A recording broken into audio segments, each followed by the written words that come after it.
What's up, ladies and gentlemen? Welcome back to the channel. My name is Freddie. So I wanted to hop on here and talk about how, man, I just overthink so much when it comes to shooting videos and writing newsletters and writing things that I've learned learned about from successful people and emulated in my life, or just deciding to make progress so that I can share it all the time. And so it's like when I go read a book that no one reads and I go use some of those things and I change things around and I build a business off of something and I build a new product or an idea off of something else, just share that. Stop overthinking, what do I share? Is it good enough? Is it that? Is it this? Is it that? It's like, dude, just having an idea is good enough. Because just having an idea might help somebody or might change how somebody thinks, or they might contribute to your idea. They might let you know something that would make it better, that would make it work. And so it's like I overthink all of everything all the time. And I realize that. And because of that, I want to start to the response that I have to getting overwhelmed is, and it's my best response that I have, taking an action, any action. And how I learned that, and I know that it's effective every single fucking time that I do it.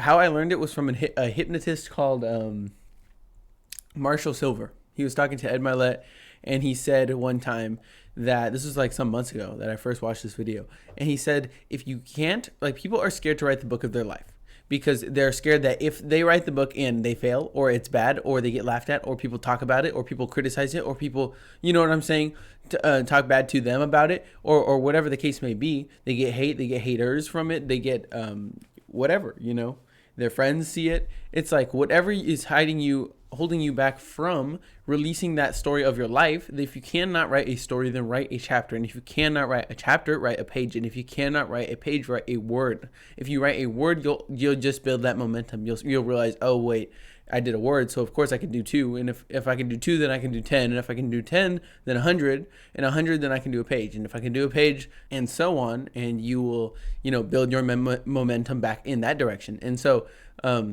that was just a little tip that I wanted to hop on here and tell you guys, because it's really helped me to, like I said, overcome procrastination, to one, have a big vision that's more exciting than it is to procrastinate. This is because your brain conserves calories, because it was really hard to maintain calories back in the old ass times of humans, when we were still evolving to what we are today. And because of that, your brain automatically wants to gravitate towards doing easy things when you tell it you're going to do something hard. So you have to give yourself a reward and something to run away from. But that's besides the point. That's a different topic.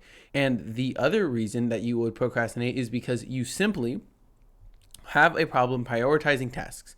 And since you have a problem prioritizing tasks, you use up all your energy on random things without ever doing that frog task that will knock down the rest of the other things that you have, that will pour all your energy into and momentum into those other things that you have. So like for me, if my day is writing, recording a video, thinking deeply, learning a lot of stuff, well, then my first task is actually going to be working out and meditating. That's my domino, because those are going to push into meditating, and working out helps my thinking. But my thinking and working on all types of, learning and implementing and building my skills does not pour into me wanting to work out after doing all that stuff.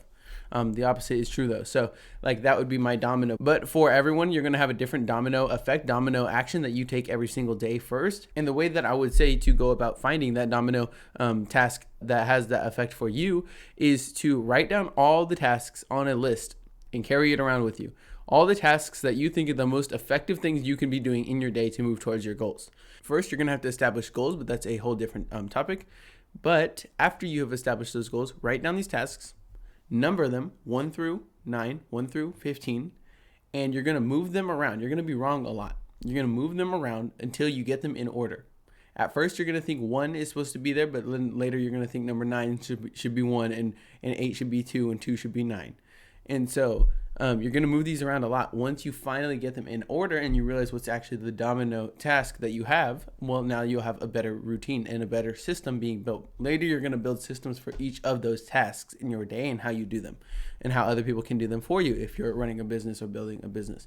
But you can organize your life and home life as a business too, because the government treats you the same, as units, not autonomous individuals, but as units. You and your business are both units. So you want to treat yourself like a business because you are a business. And I believe it was Jay-Z who said, I'm not a businessman. I'm a businessman. And yeah, obviously he could not be more right about that. So what I will tell you is to make that list of tasks, walk around with it, number them, be wrong a lot until you get it in order. Then when you do get it in order, every single day you're going to want to start with that domino, obviously, action.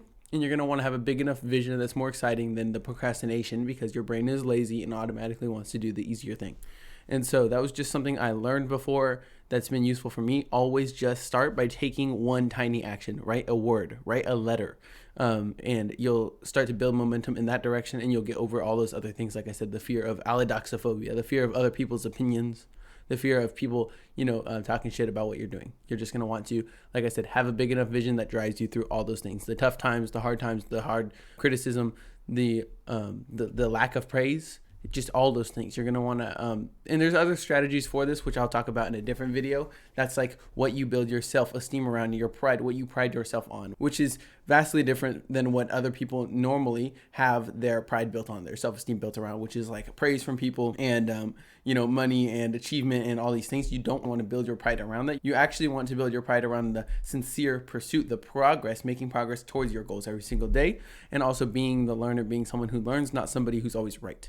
But again, that is a topic for another day. So I will see you guys very soon. This is just my little upload for today. I'm doing the Impact 90 challenge and I'm fully committed to that shit. So every single day, a video will go out and a newsletter will go out, no matter the length. Whether or not they're long or short and sweet, it doesn't matter to me. I'm just going to get them out to you guys and teach you something good. But anyways, friends, I'm so glad that I got to share with you, and I appreciate the time you spent with me. If you learn anything new, then go ahead and drop a like, drop a comment, let me know what's good and bad about the video. Also, join Growth Day through my link. And if you want to join my newsletter, then it's also down in the description. Same with the rest of my socials. And I'll see you guys very soon. My name has been Freddie. Bye, guys.